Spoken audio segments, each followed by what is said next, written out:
موضوع الدرس فی احوال السعداء یوم القیامہ سورۃ الواقعہ تفسیر ابن کثیر۔ الحمدللہ رب العالمین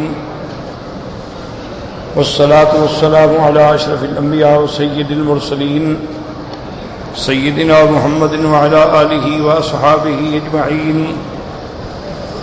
اللہم صل علی سیدنا محمد وعلی آل سیدنا محمد كما صليت على إبراهيم وعلى آل إبراهيم في العالمين إنك حميد مجيد۔ أعوذ بالله من الشيطان الرجيم، بسم الله الرحمن الرحيم۔ وأصحاب اليمين ما أصحاب اليمين، في سدر مخضود وطلح منضود وظل ممدود وماء مسكوب وفاكهة كثيرة لا مقطوعة ولا ممنوعة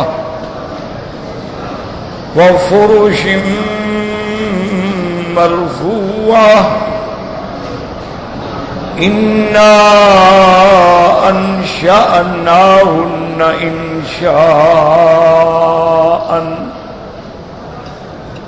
فجعلناهن أبكاراً عرباً أتراباً لأصحاب اليمين، ثلة من الأولين وثلة من الآخرين۔ اللہ تبارک و تعالی نے کلام مقدس کی ان آیات مبارکہ میں جو سورۃ الواقعہ کی آیات ہیں اس میں ارشاد فرمایا ہے وَأَصْحَابُ الْيَمِينِ مَا أَصْحَابُ الْيَمِينِ۔ اس سے پہلے آپ پڑھ چکے ہیں کہ تقسیم میں 3 قسم ہو گئے۔ پہلی قسم وَالسَّابِقُونَ السَّابِقُونَ أُولَئِكَ الْمُقَرَّبُونَ، ان کے بارے میں پھر اللہ پاک نے ذکر فرمایا۔ اور دوسری قسم کیا تھی؟ اصحاب الیمین ما اصحاب الیمین۔ اور تیسری قسم اصحاب الشمال ما اصحاب الشمال۔ تو السابقون السابقون اولئک المقربون فی جنات النعیم وہ تو آپ پڑھ چکے۔ اب دوسری قسم جو ہے وہ ہے اصحاب الیمین ما اصحاب الیمین۔ لیکن یاد رکھیں کہ قرآن مقدس میں ایک جگہ اللہ تبارک و تعالی فرماتے ہیں اصحاب المیمنۃ ما اصحاب المیمنہ، واصحاب المشأمۃ ما اصحاب المشأمہ، اور یہاں فرمایا اصحاب الیمین ما اصحاب الیمین۔ تو کیا ان میں فرق ہے کہ آخر اللہ نے قرآن پاک میں ایک جگہ تو فرمایا میمنہ اور ایک دفعہ فرمایا اصحاب الیمین۔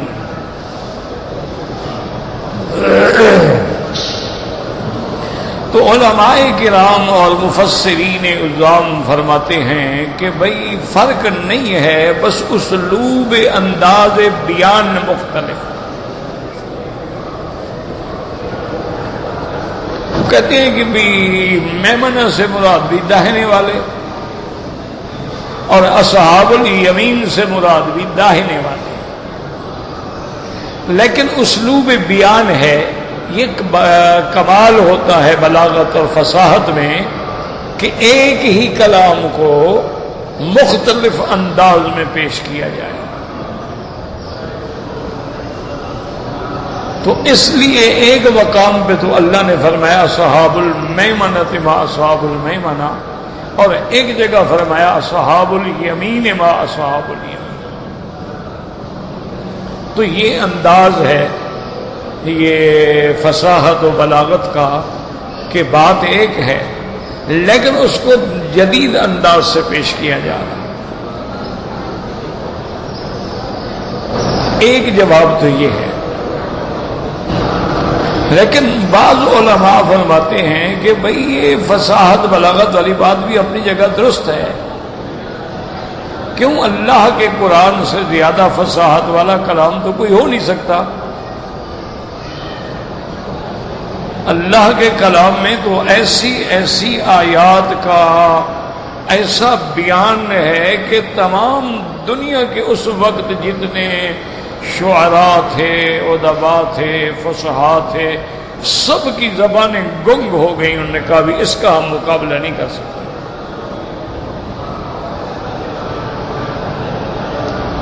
زمانہ جاہلیت میں یعنی قبل الاسلام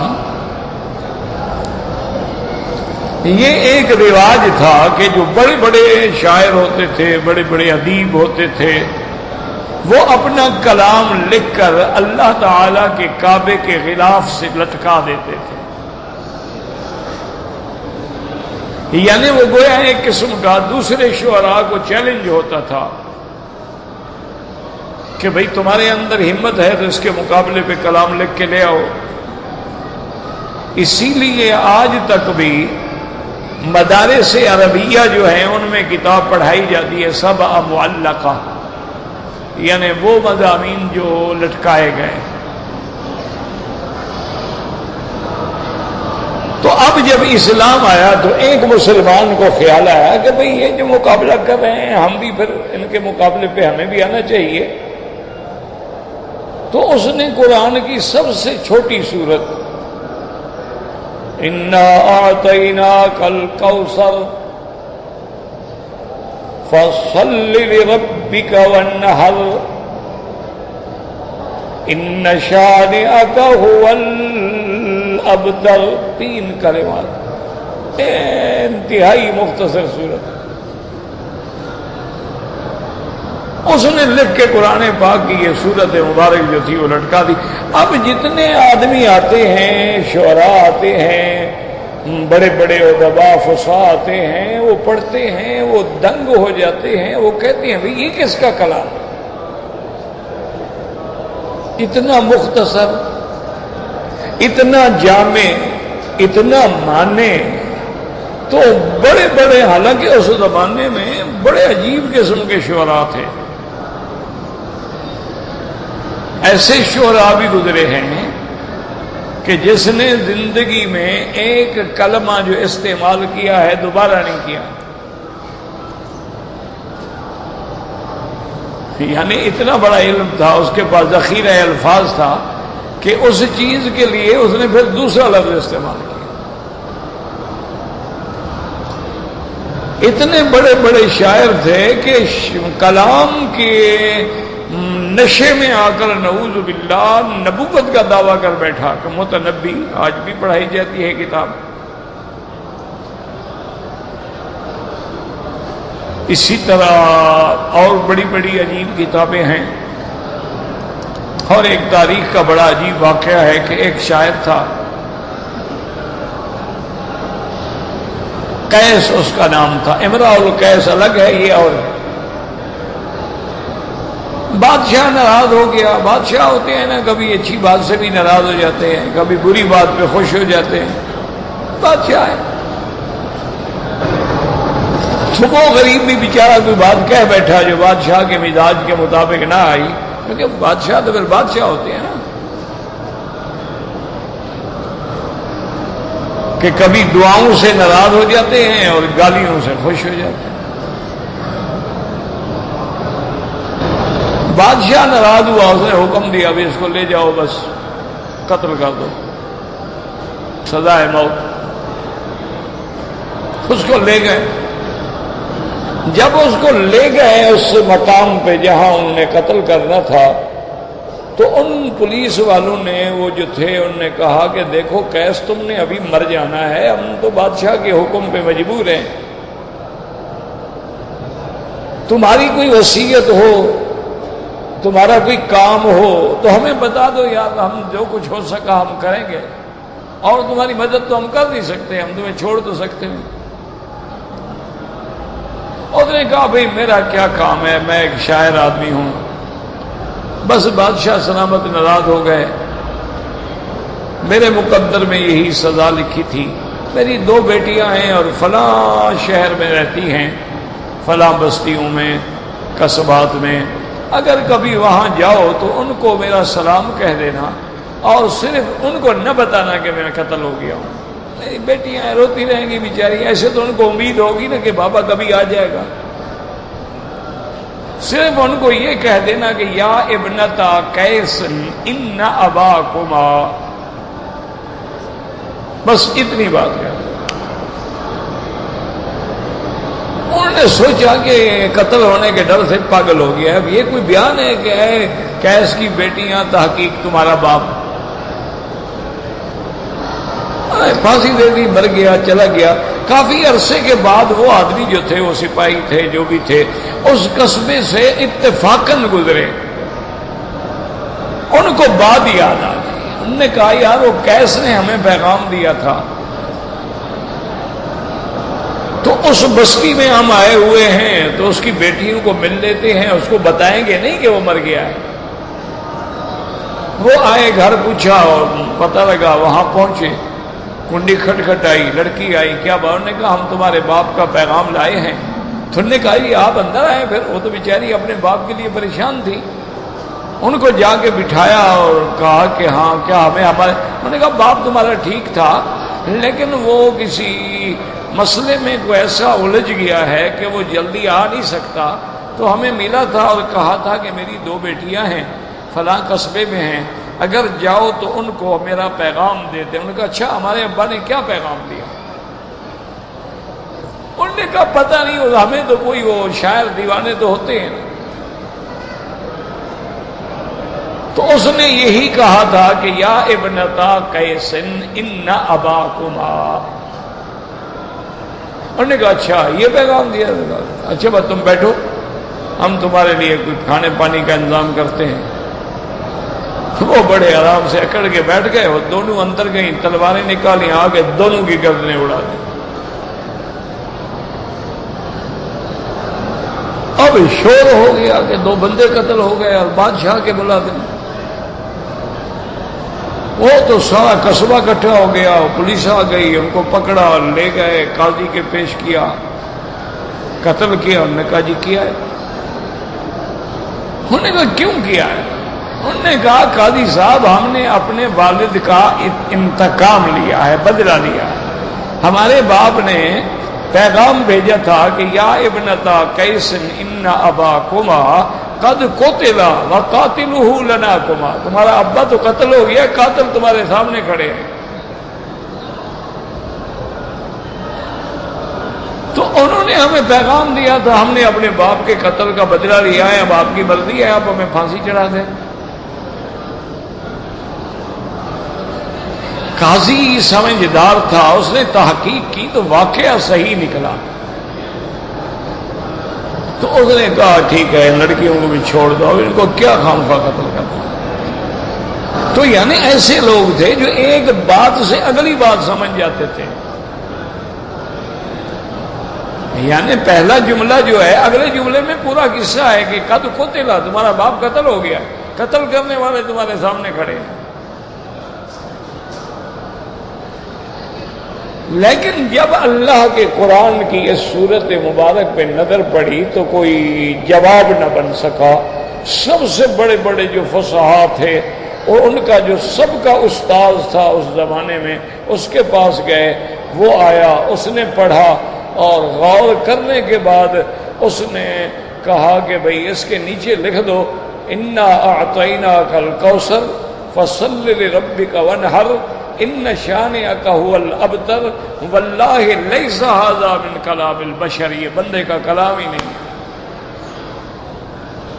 مقابلہ تو تب کریں نا کہ بندے کا کلام ہو، یہ تو بندے کا کلام ہی نہیں ہے۔ تو قرآن پاک کی فصاحت ایسی تھی کہ جب اللہ کا قرآن آیا اس کا انداز ہی نرالا تھا نا جی۔ ورنہ دیکھو نا ایک جگہ اگر رحمت کا ذکر ہو تو پھر عذاب کا تو نہیں ہوتا نا، عذاب کا ہو تو رحمت کا نہیں ہوتا۔ لیکن یہ اسلوب قرآن ہے کہ نبی عبادی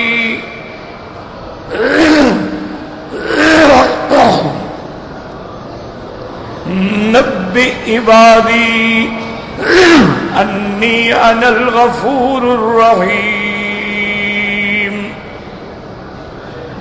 وَأَنَّ عَذَابِي هُوَ الْعَذَابُ الْعَلِيمُ۔ میرے بندوں کو خبر کر دو میں بخشنے والا مہربان ہوں، میرا عذاب بھی بڑا دردناک ہے۔ یعنی ایک ہی آیت میں بشارت بھی ہے اور انذار بھی ہے، یہ قرآن کا کمال ہے۔ جب سے یہ دنیا پیدا ہوئی ہے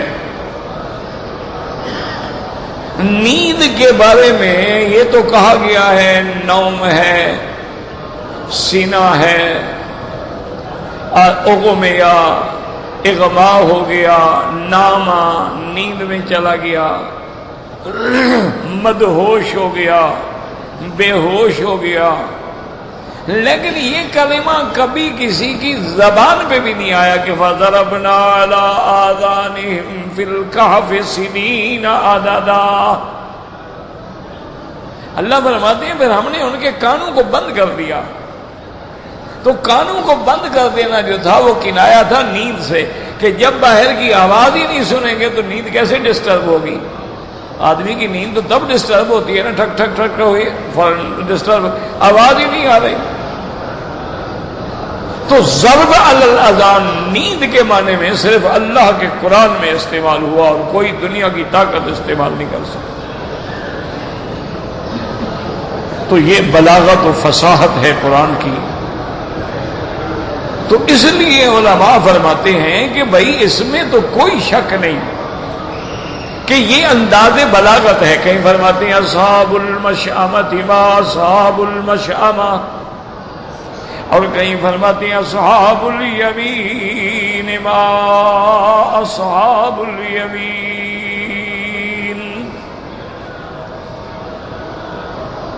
انہوں نے کہا نہیں، اس میں فرق ہے۔ مشأمہ جو ہے علی وزن محکمہ، جیسے ہم کہتے ہیں نا محکمہ مانا مکان الحکم، محکمہ وہ بھی جہاں قاضی بیٹھ کے فیصلہ کرتا ہے۔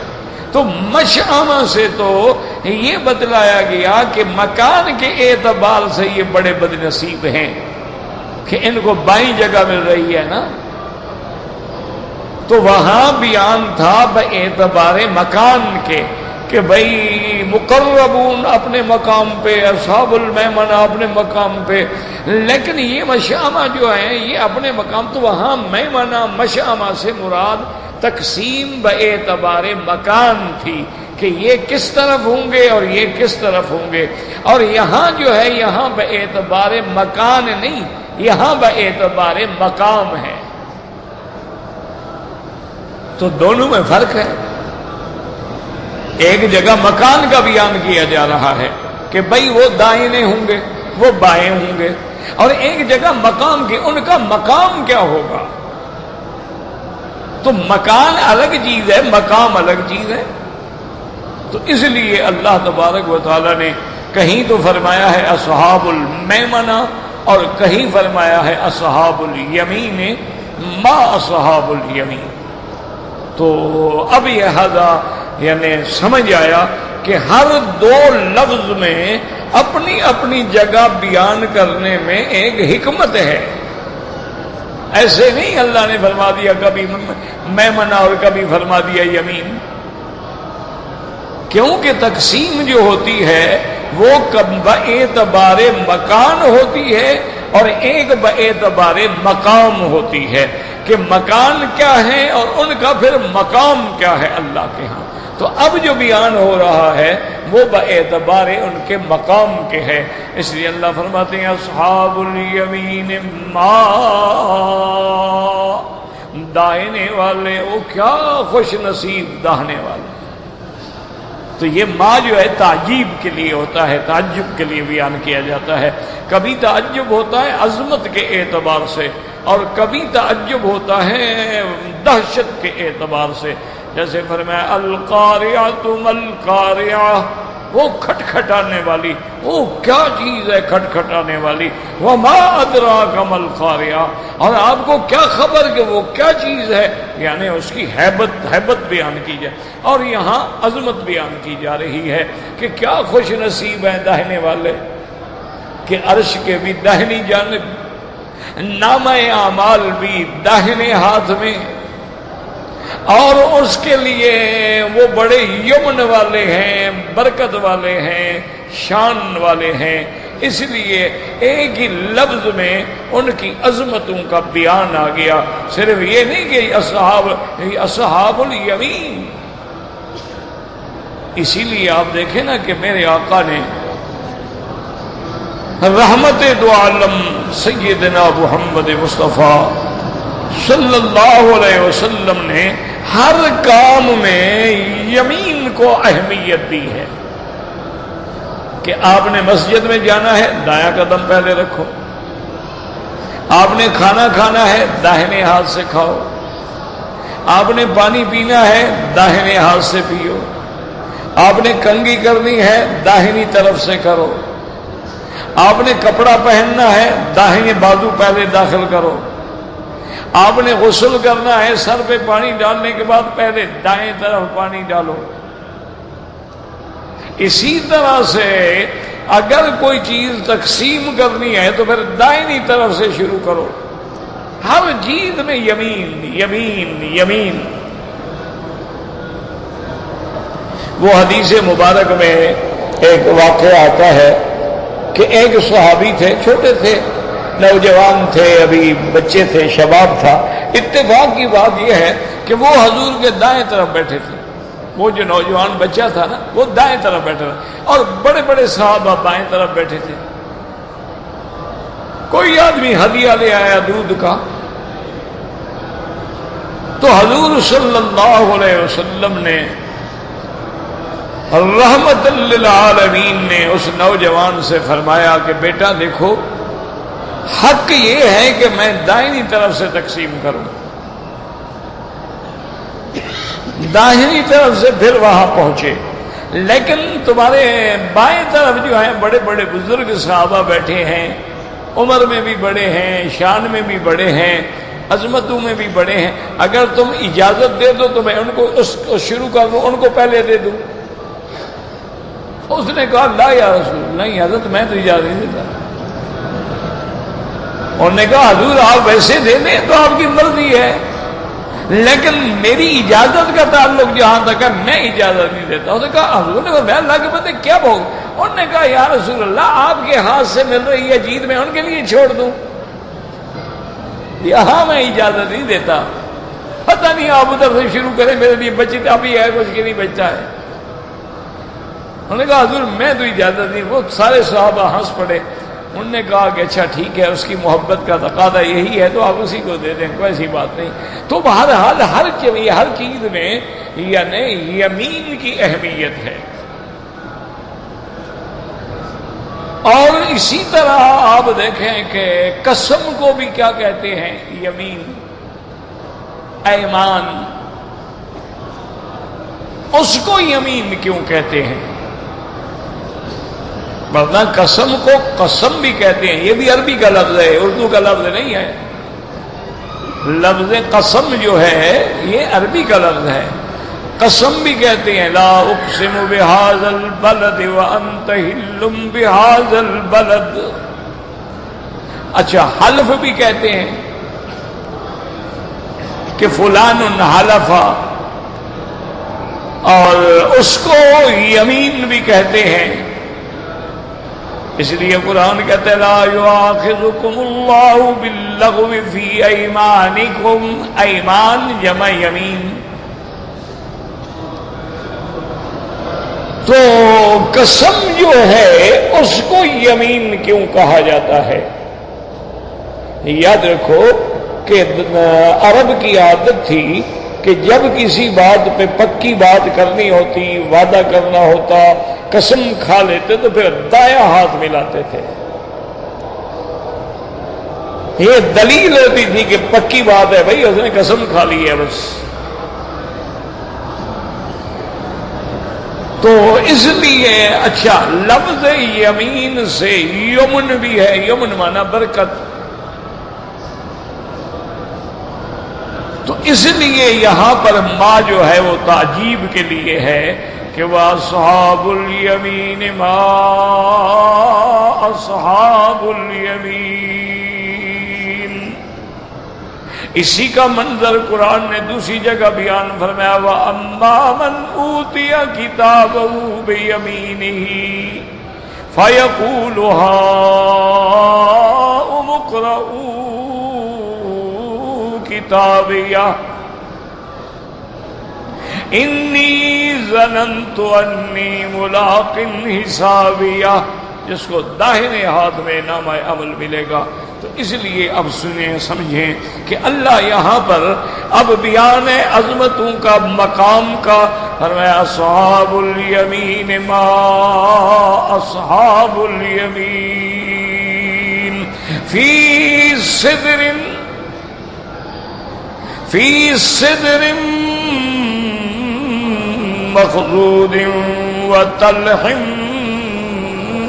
منضود. اللہ فرماتے ہیں فی صدر، یاد رکھو صدر کا معنی بیری کا درخت، جیسے کہ حدیث معراج میں بھی ہے اور قرآن میں بھی ہے سدرۃ المنتہا عندہا جنت المأوى اذ یغشی السدرۃ ما یغشی. اللہ کے نبی نے فرمایا کہ ساتویں آسمان پہ وہ درخت ہے سدرہ کا، وہ بیری کا، اور وہ منتہا کیا مانا جو نیچے سے اعمال جاتے ہیں وہی انتہا ہو جاتی ہے، اور جو عرش اولا سے حکم آتا ہے اس کی بھی وہاں انتہا ہو جاتی ہے. حضور پاک نے فرمایا میں نے دیکھا کہ اس کے اوپر ایسے فرشتے ہیں اور اس کا کوئی پتا پتا خالی نہیں ہے، اور اس پہ اڑنے والی تتلیاں جو ہیں وہ بھی من فراشن من ذهب، وہ سونے کی ہیں. تو یہاں بھی لفظ آیا فی صدر مخضود وطلح منضود. یاد رکھو کہ آخر اللہ نے اصحاب الیمین کے لیے صدر کا ذکر کیوں فرمایا ہے؟ بیری کا درخت جو ہے وہ کوئی دنیا میں اتنا قابل تعریف تو نہیں ہوتا ہے. بیری کا درخت جو ہے دنیا میں بھی بیری کے درخت کو کوئی اہمیت نہیں دی جاتی ہے. دیکھو نا بڑے بڑے قیمتی درخت ہوتے ہیں جی، یہ آم کا درخت ہے، اور یہ دیکھو جی یہ بادام کا درخت ہے، اور یہ لیچی کا درخت، لیکن بیری کے درخت کو تو کوئی اہمیت ہی نہیں دی جاتی. تو یہاں تو اللہ نے اس کو بطور شان بیان کیا ہے کہ فی صدر. اچھا ایک جگہ پر یہی لفظ قرآن مقدس میں آیا ہے اور وہاں جو ہے شان کے لیے نہیں ہے. اللہ فرماتے ہیں کہ میرے بندے تھے یمن کے علاقے میں، سبا کے علاقے میں، میں نے ان کو 2 باغ دیے تھے. ایک باغ دائیں تھا، ایک باغ جو ہے بائیں تھا. ایسے 2 باغ جا رہے ہیں سڑک کے دونوں کنارے میں. لقد كان لسبأ في مسكنهم آية جنتان عن يمين وعن شمال. اور پھر اللہ نے ان کو حکم بھی دیا کلوا من رزق ربکم واشکروا له بلدۃ طیبۃ ورب غفور. اللہ نے فرمایا میرے بندے کھاؤ پیو یہ بڑا پاکیزہ علاقہ ہے اور رب بھی تمہارا بخشنے والا ہے، کھاؤ مزے کرو، تمہیں باغ دے دیے ہیں، اور سڑک کے دونوں جانب ہے، یمین سے لے لو شمال سے لو، ان یمین و ان شمال ہے۔ تو اب انہوں نے کیا کیا، فَأَعْرَضُوا، ان اللہ کی نعمتوں سے اعراض کیا۔ کیوں آدمی کو جب کچھ زیادہ مل جاتا ہے نا پھر وہ بھول جاتا ہے نا کہ میں کیا ہوں۔ وہ کسی فلسفی سے پوچھا گیا کہ کسی بندے کا پتہ کرنا ہو کہ یہ اصلی ہے یا نقلی ہے، یعنی خاندانی ہے یا ایسے ہے، تو طریقہ کیا ہے؟ اس کا بڑا آسان ہے، یا اس کو اختیار اور اقتدار دے دو یا اس کو پیسے دے دو، تمہیں ایک ہفتے میں بتا دے گا کہ میں کیا ہوں۔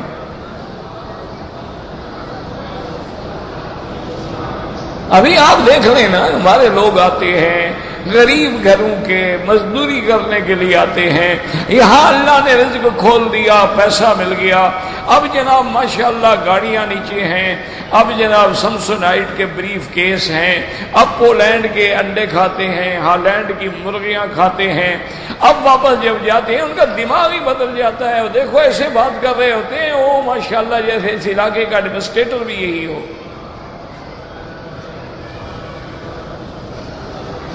کیوں؟ دماغ خراب ہو گیا، پیسہ آ گیا، اب اس کے پاؤں زمین پر بھی نہیں ٹکتے نا۔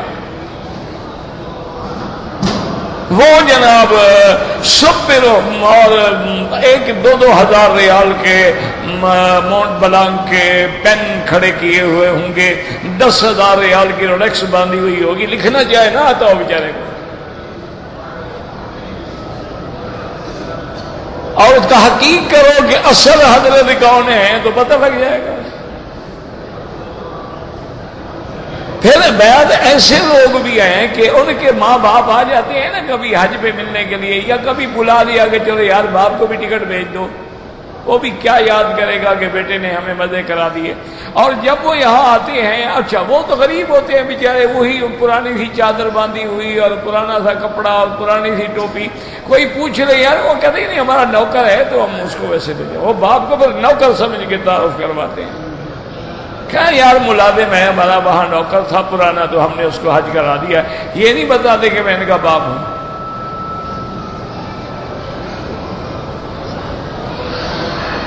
وہ ہمارا ایک بلوچ تھا، اس نے مجھے خود سنایا، اس نے کہا کہ میرا بیٹا جو ہے وہ ماشاءاللہ بڑا افسر بن گیا، ترقی کر گیا، اور وہ بیچارہ جاہل آدمی، بیٹا پڑھ گیا، موقع مل گیا، چانس مل گیا، بڑے اعلیٰ عہدے پہ چلا گیا۔ وہ کہتا ہے مجھے پتہ نہیں کیا مقدر میں میرے خرابی لکھی تھی کہ مجھے لوگوں نے مجبور کیا کسی کام کے لیے، تو میں بھی بیٹے کو ملنے کے لیے چلا گیا۔ اب میں جب ملنے کے لیے چلا گیا تو میرے تو وہی پرانے کپڑے اور جناب پرانی پگڑی۔ میں گیا، میں جب اس کے دفتر کے باہر پہنچا تو وہاں تو جناب چپراسی اور نوکر چکر، انہوں نے کہا بابا کدھر جا رہے ہو؟ میں نے کہا یار میں نے ملنا ہے آپ کے صاحب سے، آپ کے افسر سے ملنا۔ لگا چھوڑے یار، بڑا آیا افسر کو ملنے والا، جاؤ ادھر بیٹھو۔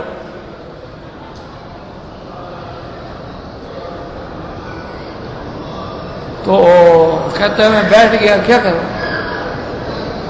کچھ دیر جب گزر گئی، کچھ ضمیر بھی اور کچھ اندر کا دماغ بھی کھولے، یار میرا بیٹا ہے آخر۔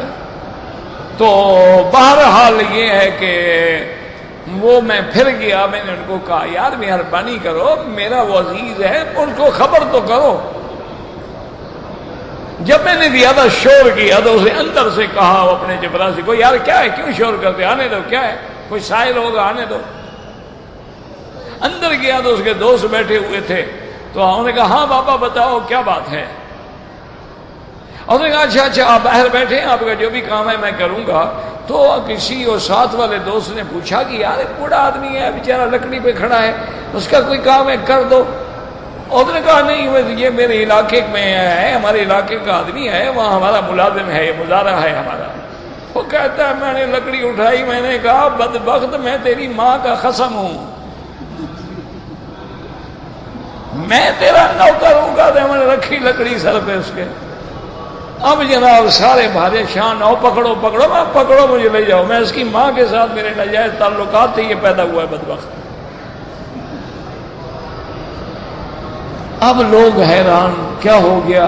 اور نے کہا میرا بیٹا ہے، پڑ گیا تو کیا ہو گیا؟ پھر تو وہ بڑا ذلیل ہوا، اس نے فوراً پہ ٹرانسفر کرا لیا اور وہاں بدنام ہو گیا، جہاں سے گزرے دیکھو وہ جا رہا ہے، پھر دیکھو بدبخت جو باپ کو کہتا ہے نوکر ہے۔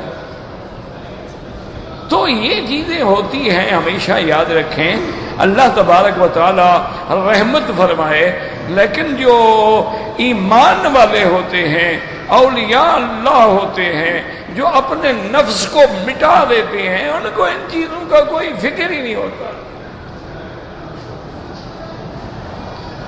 یہی تو فرق ہوتا ہے نا اللہ والے میں، مٹی پہ بیٹھ گئے خوش ہیں، تخت پہ بٹھا دو خوش ہیں،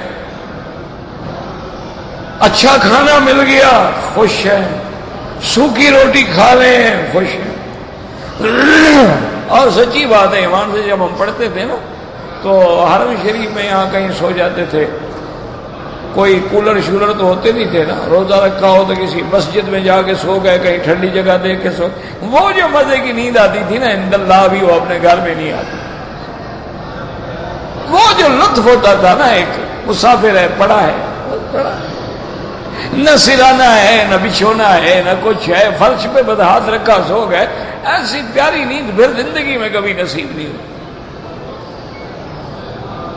تو اس لیے یاد رکھو کہ وہاں پہ قرآن کیا کہے، فَأَعْرَضُوا، کہ انہوں نے اللہ کی نعمتوں سے، اب پیٹ بھر گیا نا، اب اکڑ گئے، فَأَرْسَلْنَا عَلَيْهِمْ سَيْلَ الْعَرِمِ، اللہ فرماتے ہیں پھر ہم نے ان پر سیل عرم کا عذاب بھیجا، آیا پانی سب کچھ اڑا کے لے گیا۔ وَبَدَّلْنَاهُمْ بِجَنَّتَيْهِمْ جَنَّتَيْ ذَوَاتَيْ أُكْلٍ خَمْطٍ وَأَصْلٍ وَشَيْءٍ مِّن سِدْرٍ قَلِيلٍ۔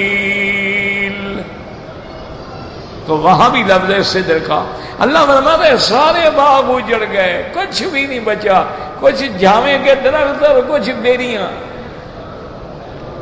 تو وہاں تو بیری کے درخت کو بڑی حکارت سے ذکر کیا گیا کہ وہ کوئی قیمت ہی نہیں رکھتی نا، کہ وہ اعلیٰ چیزیں چلی گئی وہی آ بچا، لیکن یہاں اللہ نے اس کو شان میں بیان کیا ہے، یہاں اللہ نے اصحاب الیمین کی شان یہ بیان کی ہے کہ وہ اصحاب الیمین ما اصحاب الیمین فی سدر مخضود وطلح منضود۔ تو یاد رکھو اس کا ایک جواب یہ ہے کہ بھائی یہ صرف نام ہے، دنیا کی بیریاں کہاں اور آخرت کی بیری کہاں اور جنت المنتہا کی سدرہ کہاں، یہ تو صرف نام ہے۔ ہم نے کہہ دیا انار ہوں گے، انار ہوں گے، انگور ہوں گے، انگور ہوں گے، کھجور ہوگی، ورنہ جنت کی کھجور کہاں اور یہاں کی کہاں۔ اب بھی آپ دیکھیں ساری دنیا میں آپ چلے جائیں ایمان سے، جو اللہ کی نعمت کھجوریں آپ کو مدینہ منورہ میں اور پھر اس ملک میں،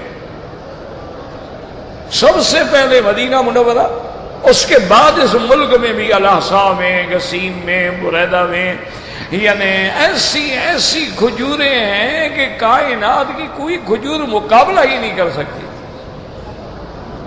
میں ایک دفعہ آکسفورڈ اس میں اسٹریٹ میں تھا دوستوں کے ساتھ، تو ایک جگہ میں نے دیکھا بڑی بڑی اتنی کھجور، بڑی خوبصورت دکان پہ، پھلوں کی دکان پہ جہاں اور پھل تھے تو کھجور بھی میں نے دوستوں سے کہا یار ایسی یہ تو بہت بڑی کھجور ہے، اتنی موٹی اور خوبصورت، اور دیکھنے، انہوں نے کہا حضرت یہ دیکھنے والی ہے بے مزہ بد مزہ۔ میں نے کہا کیا مطلب یار یہ بڑی، چلو یار میں نے کہا کچھ لو تو صحیح ہے، دیکھیں تو صحیح نا آخر۔ تو بہرحال ہم نے جب لیا تو جیسے کوئی گھاس کھا رہا ہو نا، میں نے کہا واقعی جیسے انگریز بھی لذت ہے، اس کا پھل بھی بے لذت ہے بدماش۔ یہ بھی آپ نے دیکھا نا، جتنے آپ دیکھیں بہت زیادہ خوبصورت ہو تو بندر کا رنگ ہوگا، بھولو کی شکل میں.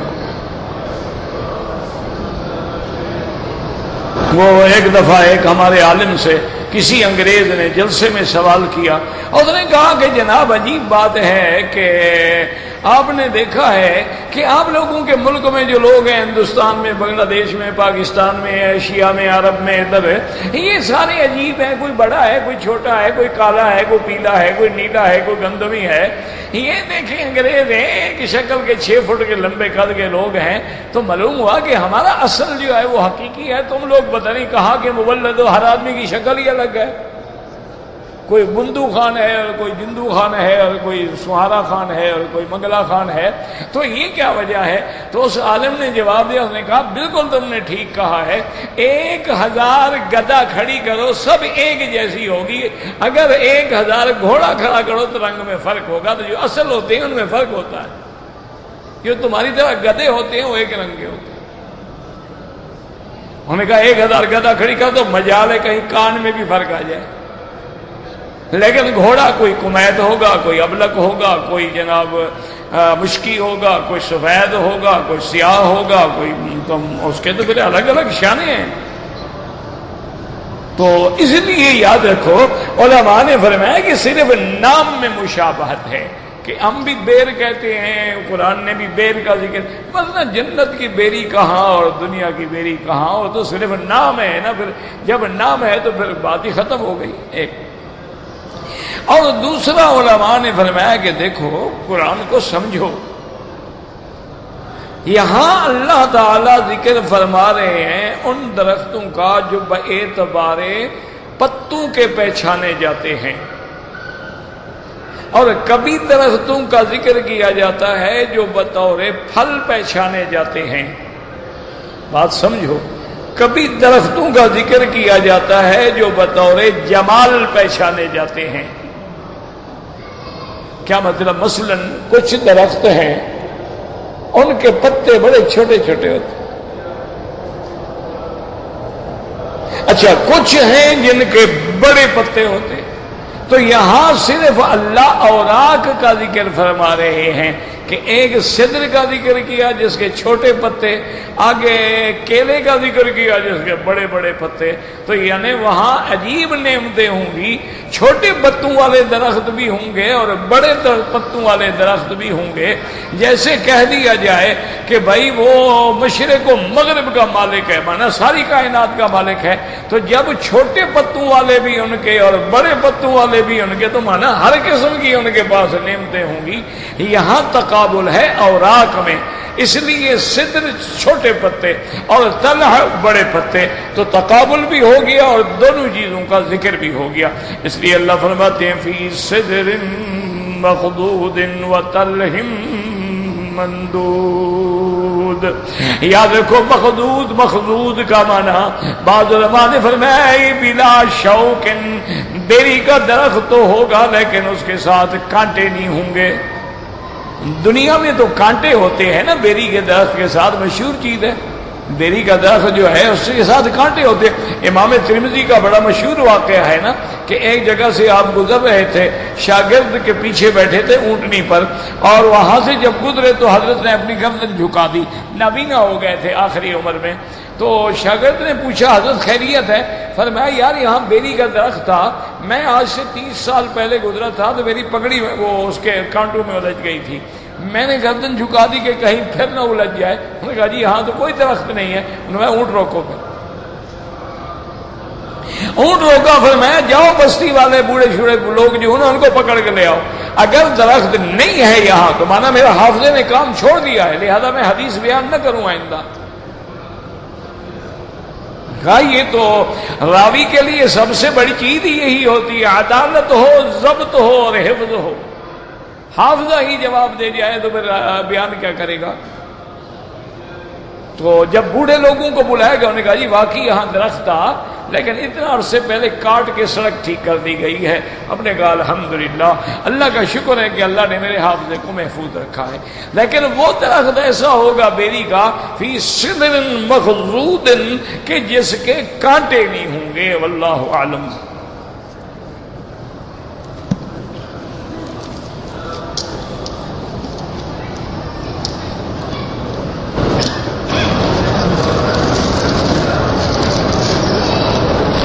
نہیں آپ نے کیا لکھا ہے، عورت اگر پیر صاحب کا ہاتھ پکڑے گی، پیر صاحب کا ہاتھ کیوں پکڑے گی، کیا وجہ ہے؟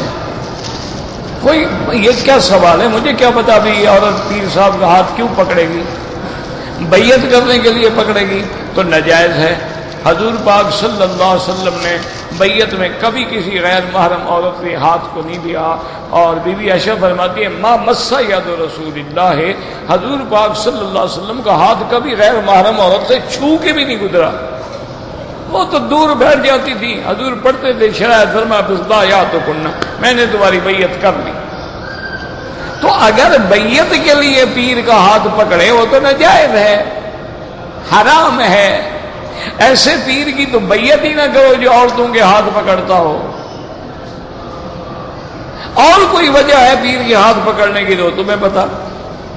بیعت میں یعنی بہرحال غیر محرم عورت کا دیکھنا بھی حرام، اس کا ہاتھ ملانا بھی حرام، اس سے ٹیلی فون پہ گپ شپ لگانا بھی حرام۔ یہ نہیں ہے کہ ٹیلی فون پہ جو بکواس مرضی آئے کرتا رہے، سب حرام ہے، بالکل ناجائز۔ اس لیے ہمیشہ احتیاط کریں۔ جو صحیح معنوں میں پیر ہوں گے وہ تو ہدایت کریں گے، وہ تو اللہ کے دین کا راستہ دکھلائے گا۔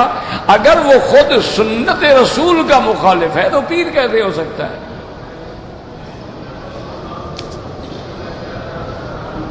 کہتے جی کہ اگر کسی محرم نے احرام کی حالت میں سگریٹ پیا تو دم ہوگا، بھی دم تو نہیں ہوگا لیکن گناہگار ہوگا، کیونکہ سگریٹ پینا تو ویسے بھی حرام ہے، اور حالت احرام میں تو وہ تو مقام ذکر ہے، مقام تلبیہ ہے، اللہ کے دربار میں جانے کا دن ہے، وقت ہے، اس میں بالکل حرام ہے، گناہ ہے، استغفار کرے، دم نہیں پڑے گا۔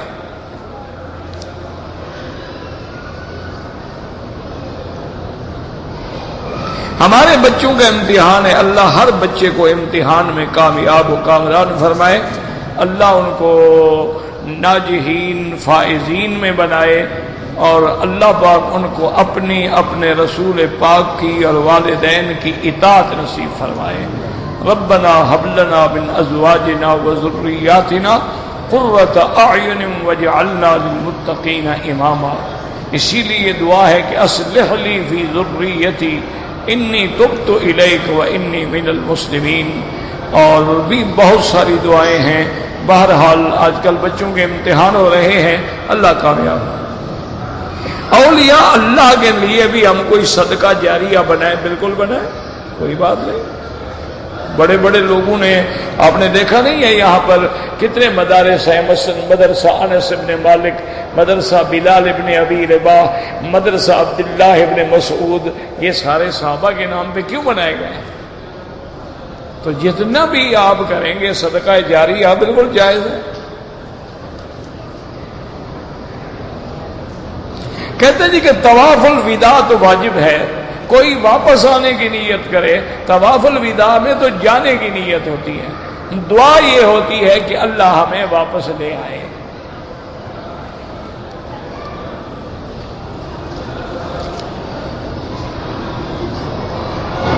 کہتے ہیں جی کہ کافر جو ہیں وہ سب جہنم میں جائیں گے، یعنی آپ کو کوئی ہمدردی ہے ان سے؟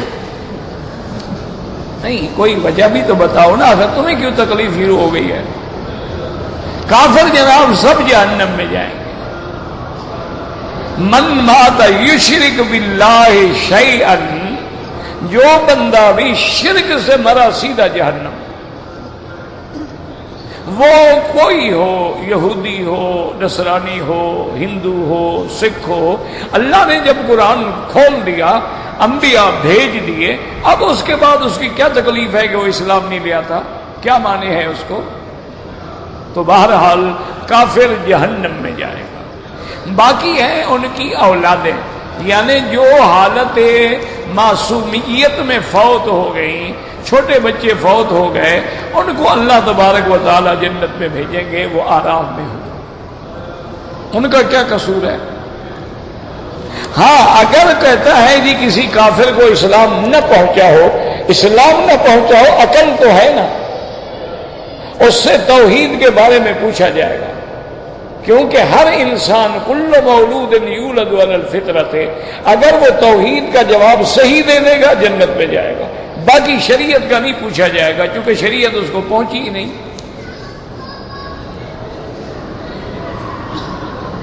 اگر کسی غیر مسلم کا بیٹا مسلمان ہو گیا تو اس میں کوئی شک نہیں کہ اس بچے کا نام تو اسلامی رکھو گے نا، اگر کافروں والا نام ہے تو بدل دو، اگر اس کا پہلے نام ٹھیک ہے تو رہنے دو، باقی اس کے باپ کا نام جو ہے وہ تو وہی رہے گا، لیکن اس کا اب اس کے ساتھ شرعاً کوئی تعلق نہیں۔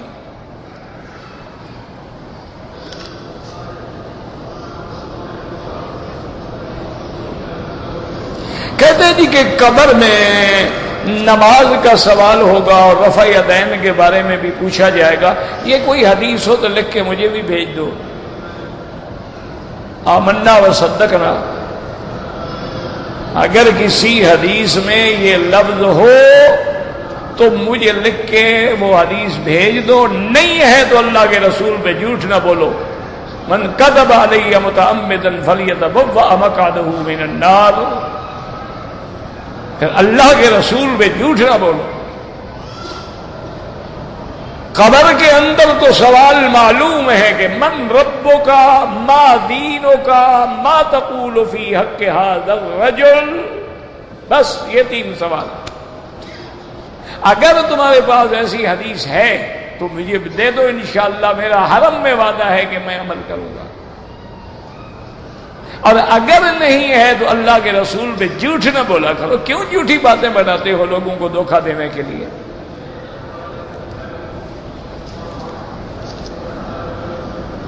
نماز میں ہاتھ کہاں باندھیں؟ حنفی مسلک میں تحت السرۃ، ناف کے نیچے۔ حضرت علی فرماتے ہیں من السرۃ ان یضع الیمین علی شمالہ تحت السرۃ، فوق السرہ بھی حدیث موجود ہے، اور اگر کوئی سینے پہ باندھے تو وہ بھی ایک روایت ہے، لیکن بعض علماء فرماتے ہیں کہ اس میں علی صدرہ کا لفظ جو ہے وہ تصحیف ہے، وہ اصل میں تھا ہذہ علی ہذہ۔ تو بہرحال ہمیں تو کوئی جھگڑا نہیں، سینے پہ باندھے، ناف کے اوپر باندھے، ناف کے نیچے باندھے، محدثین نے باب لکھے ہیں، کتابیں ہیں، حدیثیں ہیں، الحمدللہ ثم الحمدللہ۔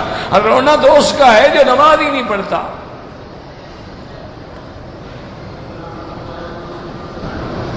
کہتے جی کہ اگر حضور پاک صلی اللہ علیہ وسلم کے روضے پر صلاۃ و سلام پڑھے جائیں، بھائی ابو داؤد شریف میں صحیح حدیث ہے کہ حضور جواب بھی دیتے ہیں، صرف یہ نہیں کہ سنتے ہیں جواب بھی دیتے ہیں۔ اور یہاں پر جو مناسک کی کتابیں ہیں ان کے اندر بھی اس حدیث مبارک کو نقل کیا گیا ہے، جو درود شریف ہم دور سے پڑھتے ہیں وہ اللہ فرشتوں کے ذریعے پہنچاتے ہیں، اور جب ہم سامنے کھڑے ہو کے صلاۃ و سلام پڑھتے ہیں تو حدیث میں آتا ہے ما من مسلم یسلم علیہ، جب مسلمان آ کے کوئی مجھ پہ سلام پڑھتا ہے رد اللہ علیہ روحی فاردہ علیہ السلام، او کما قال رسول اللہ صلی اللہ علیہ وسلم۔ تو ہمارا تو حدیث پہ ایمان ہے جتنا حدیث میں ہے، آمنا و صدقنا، نہ ایک لفظ آگے بڑھائیں نہ ایک لفظ اس سے گھٹائیں، ہمیشہ یاد رکھیں، اعتدال پہ رہیں۔ اور اپنا ایک آدمی بڑا غصے میں ایک دن میرے پاس آ گیا، اور جی آپ کہتے ہیں حضور کے وہ سلام سنتے ہیں، میں نے کہا تمہاری تو نہیں سنتے، اور خوش ہو کے چلا گیا، کہ سنتے ہیں، میں نے کہا نہیں تمہاری نہیں سنتے، اور پھر سمجھا کہ یہ کہتے ہیں کہ نہیں سنتے، میں نے تو کہا اس کو بھی تمہاری نہیں سنتے، پھر جس کو بغض ہو اس کی کیوں سنیں گے؟ ہر آدمی محبت والے کی بات سنے گا نا۔ تو بہرحال انبیاء احیاء فی قبورہم، اپنے قبروں میں زندہ ہیں، اور صحیح حدیث میں حضور نے فرمایا میں نے دیکھا ہے موسیٰ علیہ السلام قائم یصلی فی قبرہ، اپنی قبر میں نماز پڑھ رہے ہیں۔ جب شہداء زندہ ہیں اللہ کے بندے تو انبیاء کا تو شان ہی نرالا ہے۔ اور ایک بات یاد رکھو، ان مسائل میں نہ الجھا کرو، تم دین کی باتیں کرو، اللہ کے فرائض ادا کرو، سنت پہ چلو۔ یہ جو باریک مسائل ہیں یہ علماء کا کام ہے، ان میں الجھو گے تو بھٹک جانے کا خوف ہے۔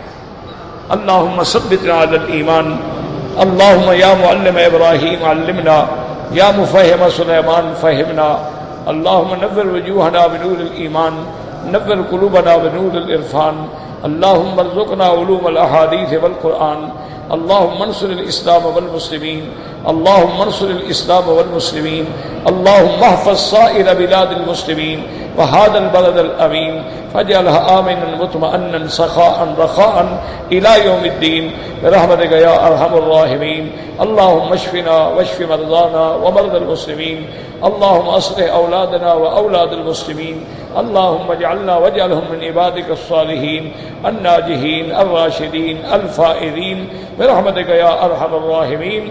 سبحان ربك رب العزة عما يصفون، والسلام على المرسلين والحمد لله رب العالمين۔